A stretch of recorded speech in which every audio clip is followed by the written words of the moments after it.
أعوذ بالله من الشيطان الرجيم.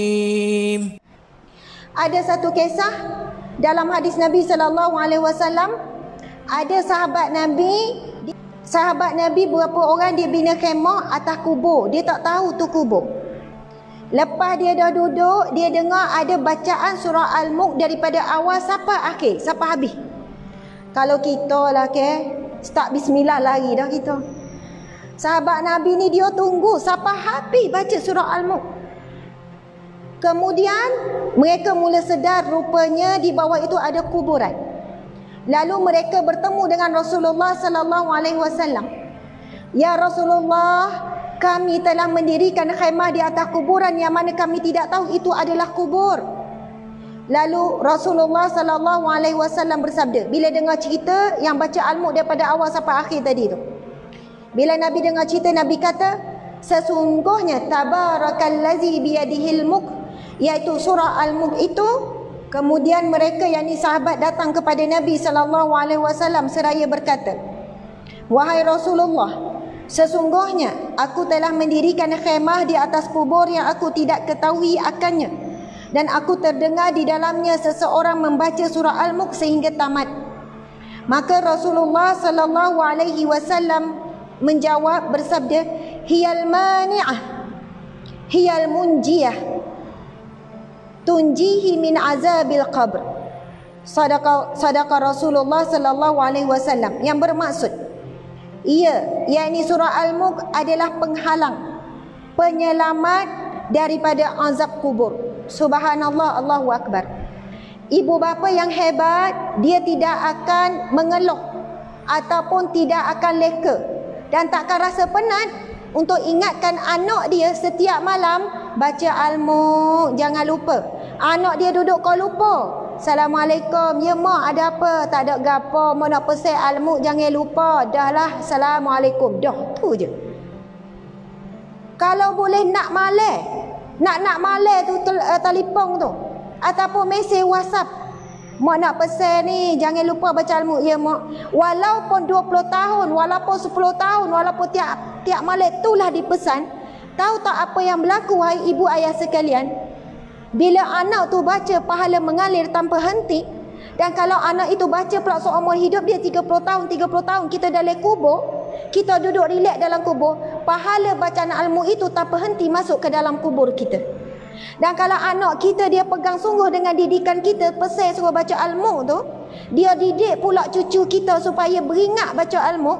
Setiap kali cucu kita baca Al-Mulk, siapa juga pahala dengan kita. Ini berdasarkan hadis Nabi sallallahu alaihi wasallam. Nabi bersabda, "Iza mata bani Adam." Bila mati anak Adam, kitalah anak Adam yang akan bakal mati, semua bakal jenazah. Orang tak panggil dah esok Ustazah Asma, orang panggil arwah dah. Lepas kita mati, orang tak tanya Ustazah Asma dah mandi ke? Tak ada dah. Orang tanya arwah dah mandi, jenazah dah mandi ke? Jenazah dah kapan ke? Jenazah dah tanam ke? Orang tak tanya dah. Al-Fadilah Ustazah Asma dah tanam ke? Tak ada. Sebaik kita mati, masa tu nama kita dah mula hilang dah. Yang tinggal dipanggil arwah. Arwah dah tanam ke? Arwah dah mandi ke? Arwah dah buku ke? Dah kapan ke? Subhanallah, Allahu akbar. Nabi sebut, iza mata bani Adam, bila mati anak Adam, in qata'a amaluhu illa min salas, akan terputus segala pahala amalan. Kita mati tak tahu esok lusa, tak tahu bila ni. Kalau kita beriman dengan hadis Nabi ni, kita pegang sungguh 3 pesanan Nabi ni, terputus segala pahala amalan kecuali 3, illa min salas, kecuali 3 perkara je. Nabi sebut yang pertama, sadaqatun jariyah, sedekah yang pahalanya mengalir.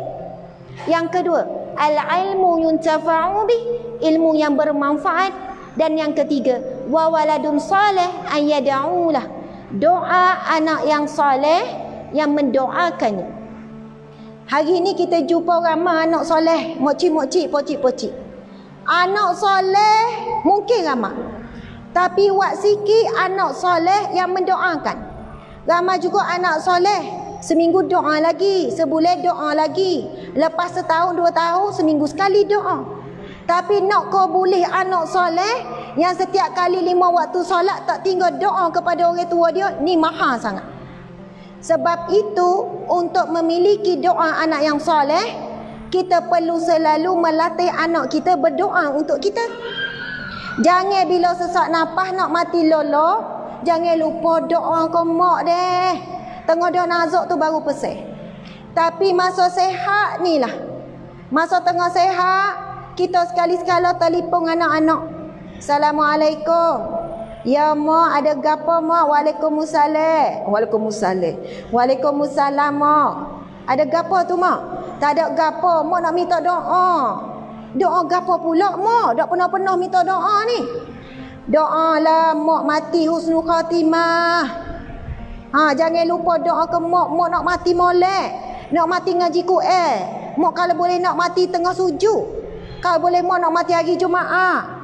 Kalau boleh mak nak mati dalam majlis ilmu, berjihad. Tolong doa ke mak deh. Anak ni dia bakat lah dengar. Balik belakang hujung minggu tu, pakat balik. Ni buat apa ni? Yalah, pelik ngak mak. Mak tak pernah minta doa gitu. Bolehlah anak kelik ni. Tapi apa yang berlaku kalau kita selalu minta doa dengan anak, setelah kita meninggal, insya-Allah anak kita teringat ke mak dulu mak sok minta doa.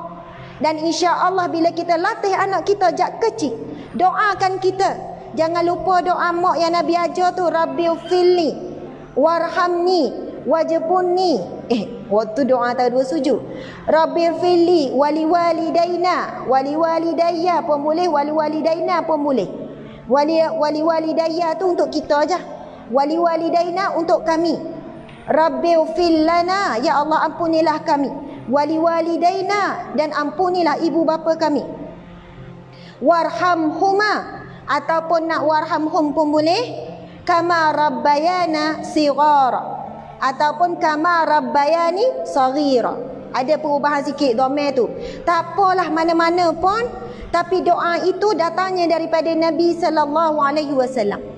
Rabbighfirli waliwalidayya warhamhuma kama rabbayani saghira. Anak-anak, jangan tinggal doa ni setiap kali waktu salat.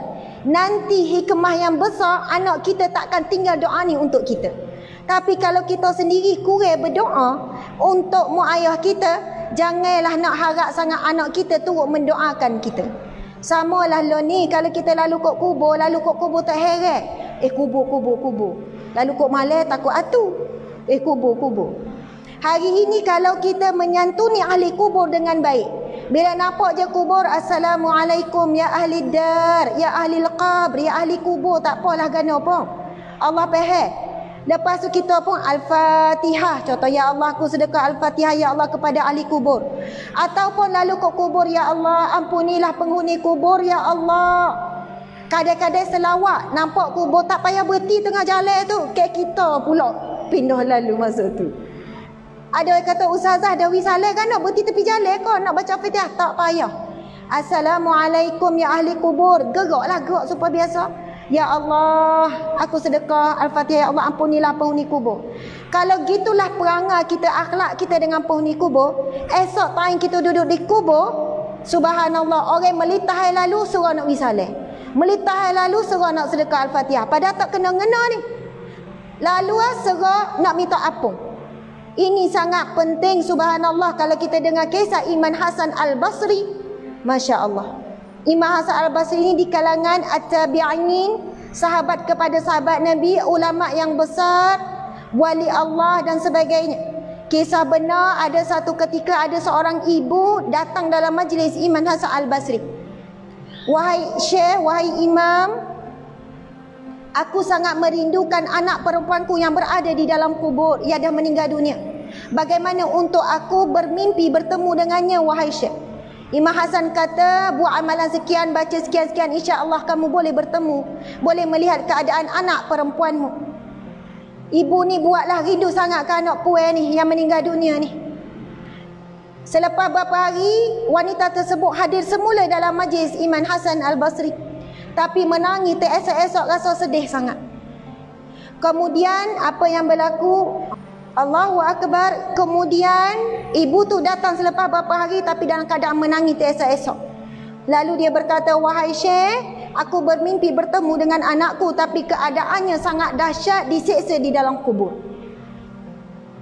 Kemudian ditakdirkan Allah Subhanahu wa taala pada malam tersebut ataupun beberapa hari selepas itu, Imam Hasan Al-Basri bermimpi, dalam mimpinya bertemu dengan seorang wanita yang begitu indah, wajahnya bercahaya. Lalu ditanya, siapakah kamu? Aku adalah anak kepada wanita yang bertanya tentang aku, yang mengadukan tentang perihalku. Kenapa wajahmu bercahaya? Subhanallah, ada seorang hamba Allah yang sangat baik, yang sangat soleh, datang menziarahi kubur, lalu memohon keampunan dan lalu berselawat kepada seluruh penghuni kubur. Dan asbab kebaikan ataupun rahmat Allah Subhanahu wa taala dengan amalan orang soleh tersebut, maka kami sekalian ahli kubur diangkat daripada sesaan kubur. Allahu akbar, subhanallah.